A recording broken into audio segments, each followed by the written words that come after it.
Today we talk about Galactic Rebellion, a game that comes in a really big box. You could kill a person with this box and hide the body in it, so that's very convenient from that point of view. Galactic Rebellion is a homage to Star Wars. Don't you like it when people pay homages to franchises? I don't care because I don't have the copyright of Star Wars anyway, so I don't feel frauded or cheated out or anything. But this clearly is a game that is explicitly inspired by Star Wars. Even the name is reminiscent of not just Star Wars, but of another Star Wars game, Star Wars Rebellion. I asked a friend if he wanted to play Galactic Rebellion, and he was convinced I was talking about that one. So it's inspired by Star Wars, definitely, although it is not, there is no copyrighted name in there. It's a big game, it's a civilization game where you reserve your actions and you then resolve them on several planets, on the Galactic Senate. The game lasts a number of epochs, and just like in 4X games, you have a technology tree, you will buy new technologies, you will acquire political influence, you do all of these 4X-ish things. The game is pretty expensive, came out on Kickstarter some time ago, and it was on Kickstarter some time ago, and a copy was $95 then. It seems that now the suggested retail price is $150, $149.99, let's be accurate, which is a lot of money for a game. Of course, I'm sure you'll also find the game in various places where the price will not be quite as steep, but let's say it can go up to that point. Galactic Rebellion, a huge box, yes, full of plastic bits, full of stuff, but is it worth this much money?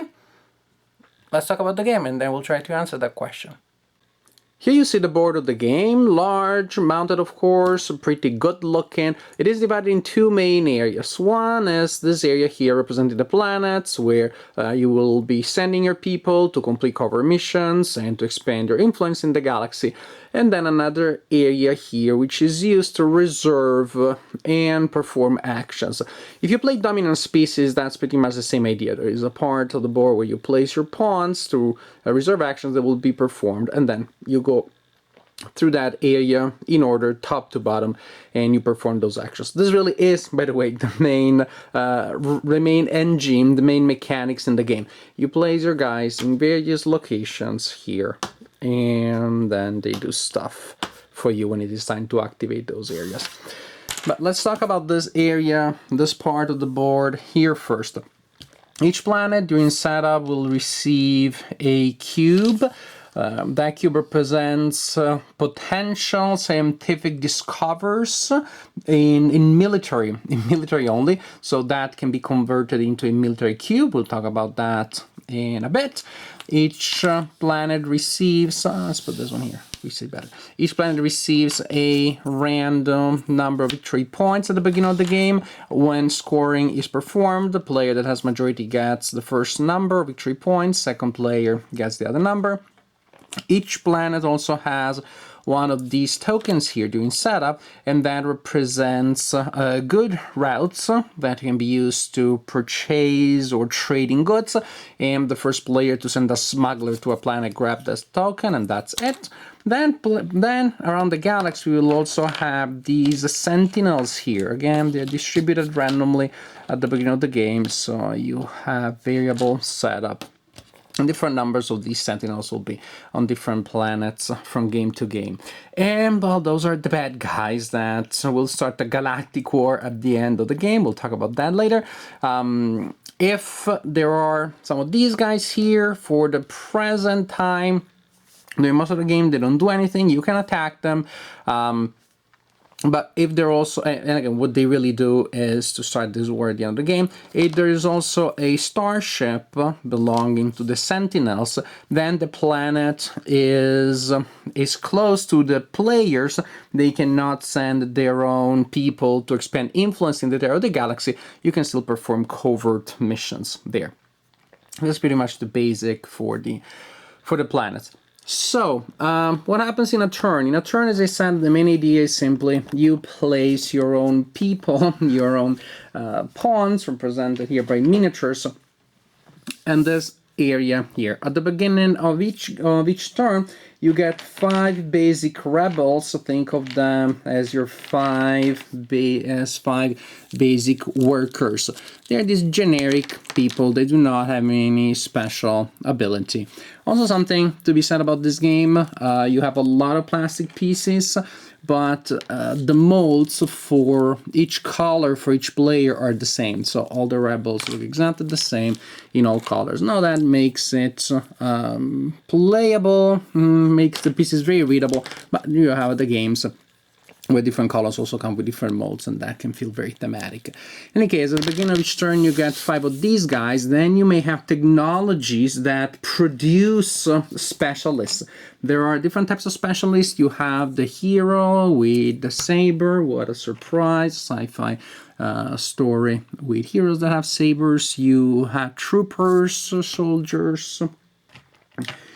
You have diplomats that look like the Emperor in Star Wars, just with a mask on. And you have smugglers and scientists. Well, the scientist, here's a scientist for you. These weird-looking aliens here. All the scientists come from the same planet, I guess, and they all look like that. So 5 basic workers plus some of those specialists that do special stuff depending on the technology that you have and the game effects that may generate them. So all that you do is simply players alternate placing these guys in various areas here to perform actions.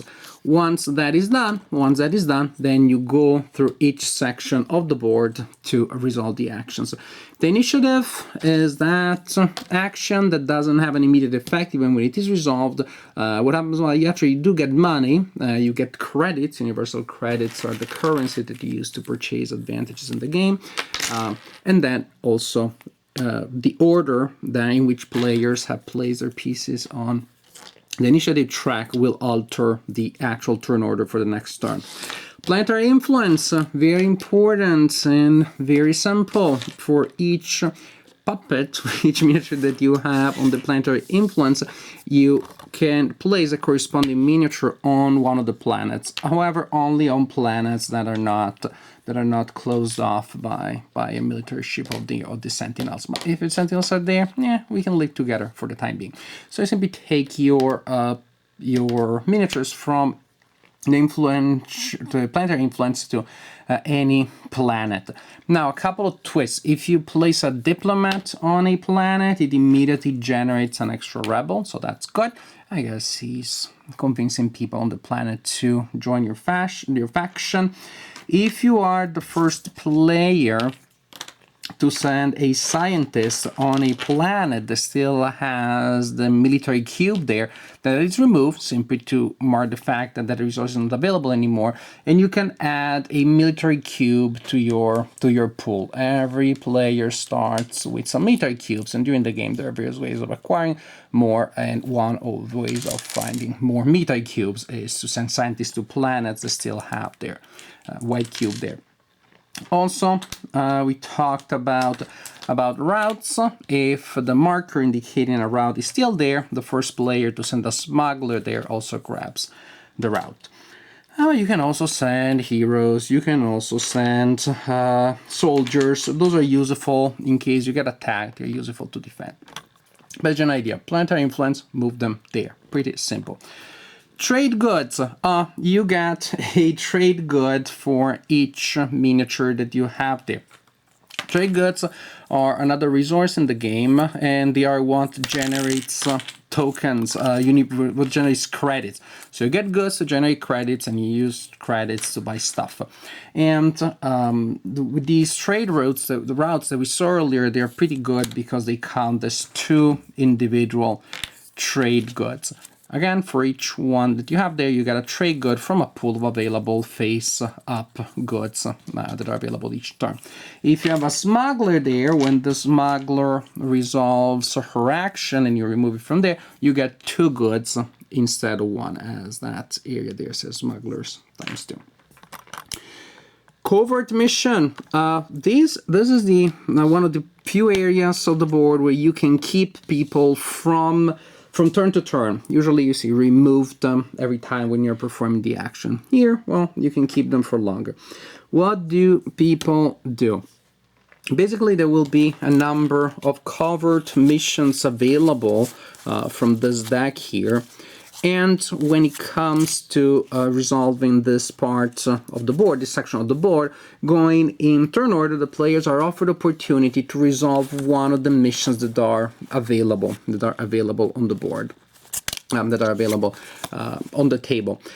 Each mission comes with a planet where the mission is to be accomplished, and each mission has a cost, and the cost is the number of sentinels on the planet. If I want to perform this mission here on Beltar, and Beltar has 3 sentinels at the present time, then I need to spend 3 resources, which means 3 people from the covered mission. Then I simply move 1, 2, and 3, and I'm good. To buy a cover mission is to perform a mission. A hero removed from this area counts as 2, and a smuggler counts as 2. So it gets a little cheaper to perform missions. Missions give you benefits described here. Some are a one-time thing, some are a long-term thing, and they also generate victory points at the end of the game. So that's extremely, extremely important. Research technologies. If you have a guy here, you remove it and you can buy a technology. The game is divided in 3 epochs, 8 turns divided in epoch 1, 2, and 3. The price in universal credit changes, goes up, and technologies are represented by these nice tiles here, and some have really powerful abilities. For example, they can give you money, they can give you, and this is super important, specialists each turn. Really good stuff. Now, if you you can send anybody that you want to research technology. Each time that you remove one of these, you get to buy a technology, or you have the opportunity to buy a technology if you have the money. But if you're using a scientist for that action, then the cost of the technology is reduced by 5 universal credits. Warfare. Well, since we're here, specialist first. You send a generic person there, and when it is time to resolve this area, you replace it with a specialist. For example, if I had a guy here, I get a trooper that I put in my play area for next turn, added to the standard 5 guys that I get, plus the guys from technology that I get. Hero, diplomat, smuggler, and scientist. If I place somebody here, then for the cost of 5 universal credits, I can get any one specialist that I want, which is good if somebody reserved the specialist that I wanted. Now, talking about warfare, you can place anybody that you want here, just to occupy places so that the people cannot use them. So I'm saying those diplomats there, but really the ones that, when it comes to resolving the action, can do something are only heroes and troopers. Now, what do you do? When you resolve the warfare action with a hero or a trooper, you select a planet, and on that planet you decide the target of the attack. You can attack the sentinels, or you can attack an opponent. So suppose that I remove my hero from there and I decide to attack this planet here. Now remember, I mentioned the fact that players have military cubes, the number of which is adjusted during gameplay based on resources and other game effects.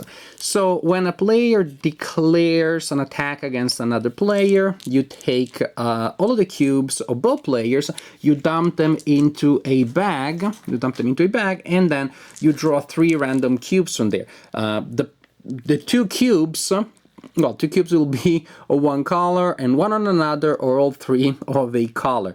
I don't think there are any other possibilities with 3 cubes. In any case, the player that has the majority or totality of the color extracted from those 3 cubes wins.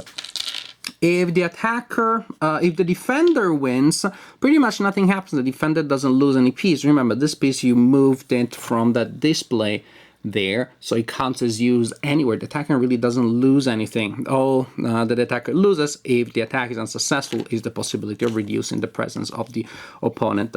If the attacker wins the confrontation with the cubes, then the defender must lose either a specialist or 2 or 2 generic guys. You can also attack the Sentinels, and they have their own pool of black cubes, and combat works exactly the same against them. You just use their cubes in the bag. Finally, we get to the Galactic Senate, where also you can keep people there from turn to turn. You do not have to remove them from turn to turn. You will, however, remove them if you decide to buy special advantages.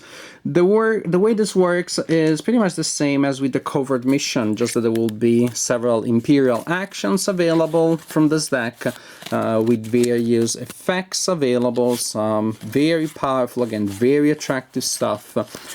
And when it comes to resolving this action here, actually the players will bid. You can bid, okay, I'm gonna to perform an Imperial action to get the option, the opportunity, the privilege of resolving an Imperial action. I'm gonna bid 2, the opponent bids 3, and then somebody else bids 4, and then it comes to me and say 5.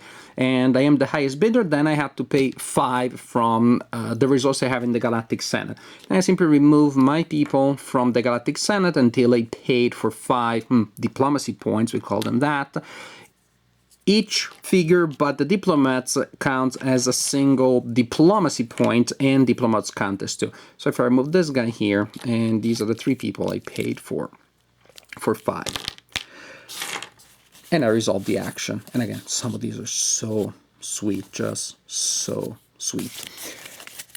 That's pretty much it. But for the fact that at the end of it, the game is divided in 3 epochs, so technologies change based on the epoch. You get better technologies. In the 3rd epoch, you get technologies that allow you to score points. There are also other rounds of scoring during which players check to see who has the majority, and then the majority on the planet is scored. Then also the player that controls the majority of the Galactic Senate, that is the player that has the highest presence there, great in this case, wins majority, diplomats counts as 2, and that is 7 victory points, which is pretty good. At the end of the game, after turn 8, as I said, there is a galactic war. That is, all of the sentinels on the board attack all players in all planets where there are sentinels and players. You dump their cubes in the bag. During the Galactic War, they're particularly strong. They use 8 cubes, so you really need to have good military. And they simply keep attacking until either there are no sentinels left or there are no players' pieces left. In case there are pieces of multiple players on a planet and all the pieces of a player have been exterminated, and maybe some of the sentinels too, the fight continues, and then the sentinels will attack the second player that has a present there, or the player with the second largest majority, and so on and so forth, until, again, either only player pieces are on the planet or only sentinels are on the planet. At that point, you perform a final round of scoring, and the player with the highest total is the winner of the game. For those of you that are pressed for time, here are my conclusions in a sentence. I like Galactic Rebellion. I find it a good game, but an unexceptional one. And being unexceptional can be a little bit of a problem when you have a game with a fairly exceptional price. Now, more in detail. The production, given all the success that the game has had on Kickstarter, when you have stretch goals and stuff like that, you always expect a glorious production. Well, this is quite impressive at first sight. Then it turns out to have some smaller problems here and there that are just little nagging problems that you would not expect from a game of this type, or at least that looks so good at first sight. Then when you look at the details, there are some areas of the board, such as the area with the specialists, that are not very clear. If you're sitting opposite to the board, you're looking at the board upside down, and you're putting your pieces to reserve the specialists that you want to reserve next time, it's not very easy to tell them apart. I personally did reserve sometimes specialists that I didn't mean to. I realized that, oh, wait a second, I want a smuggler. Why did I put my guy on a trooper? Oh yeah, because from here they look pretty much the same. Some parts of the rulebook are not entirely clear. Some things that should be in the rulebook are only in the player aid, and there are at least one one point that we found where the play rate contradicts the rulebook and vice versa. And so we had to make a judgment call there.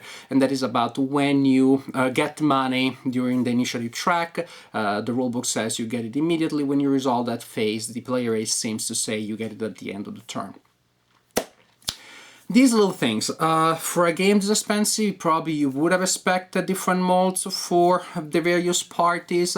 Other games that are less expensive have that kind of thing, say Giant, for example. Well, Giant is a masterpiece in terms of production, great game, but here everything looks fairly good. Everything looks fairly good. I just expected it a little bit better. Even this box, which is so deep and is divided in compartments inside, makes these compartments very deep. So in truth, you can't just dump the components in there, because then it would be very hard for you to fish them out. So you still have to keep them in, to keep all of the miniatures in Ziploc bags. So what is really the point of having compartments and division inside the box? Just slightly disappointing from what you would expect for a game this expensive. And this good looking, the box is phenomenally looking, but on the shelf really looks great and impressive. Now about gameplay, I like it. There isn't really anything that I dislike about gameplay once you figure out how it works. So you go past some gray areas in the rules. But again, I wasn't like mind blown. I wasn't super impressed. The comparison can come to mind with Dominant Species. Dominant Species is much more complex. It revolves around a similar idea.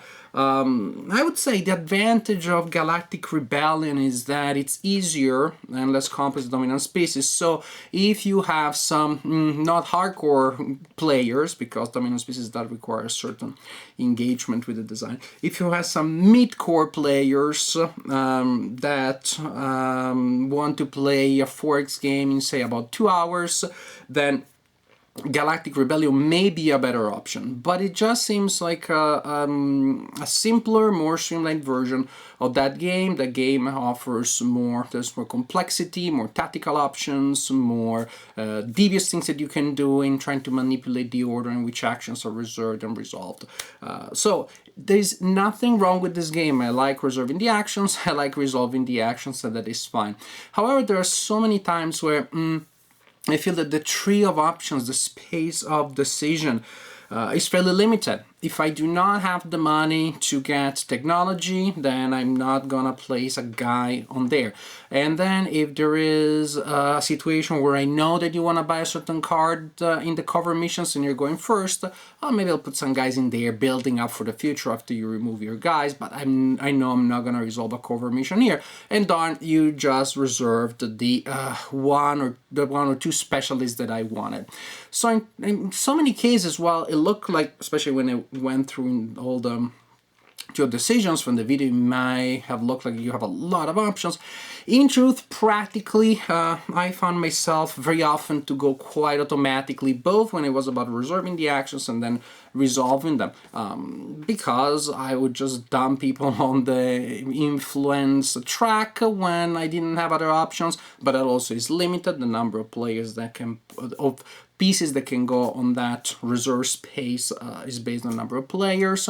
I would just put people there, dump people in the Galactic Senate. That never hurts. There were some interesting aspects there, actually, but when it came to the actions to reserve on whether or not in the Galactic Senate to get some Imperial cards, because if you remove some of those to get an Imperial action, which can be pretty powerful, then you may imperil your majority and the opponent may get to scroll out of points if that occurs during a scoring round. But that also, in truth, I wouldn't say we started going in autopilot, but it seemed fairly obvious. If we are 2 turns from scoring, then I'm gonna grab the Imperial actions. If we are close to scoring, I'm gonna save some of my people there. So in truth, it just felt fairly obvious. Again, not entirely obvious. I don't want to get a sense that it really is a mindless game. You had decisions, but they didn't feel particularly deep. They didn't feel particularly engaging because I didn't have many options. Very often I would be left with a bunch of people without that they didn't have a big project with, or I couldn't do much with, then I would simply assign them wherever I could. Covert mission just for the sake of it, Galactic Senate just for the sake of it. Again, in that sense, I don't want to make it sound more negative than it is.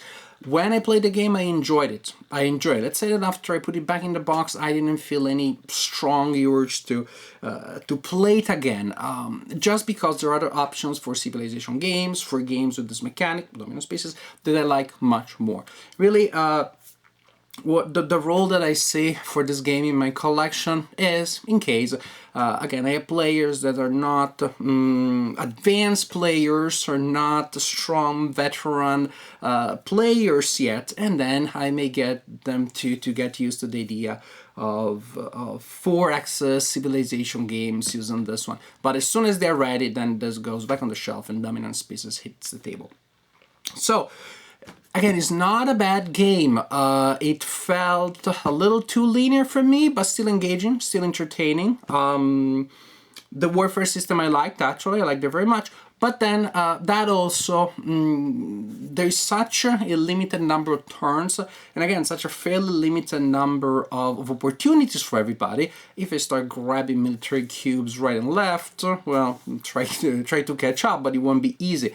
That is to say that with a limited number of options, if, for example, you fall behind in military actions, military power, then the opponent is going to slam you right and left and constantly take away your majority. With only 8 turns and a fairly limited number of actions, some mistakes early on, or some strategies you commit to, and people commit to better ones, may be pretty costly, may make you fall behind, and it may be particularly hard for you to come back. There is a possibility, of course, for multiple players to gang up against the leader. That is always good, but no one is gonna help the underdog, and you're gonna be lagging behind and do whatever you can. So every action is precious, but again, point being, the space of decision is not as rich, as deep as I would like it from a game, from a 4X, from a civilization game. Galactic Rebellion. Oh, I think I just hurt my back. Not a bad game, an entertaining one, but unexceptional.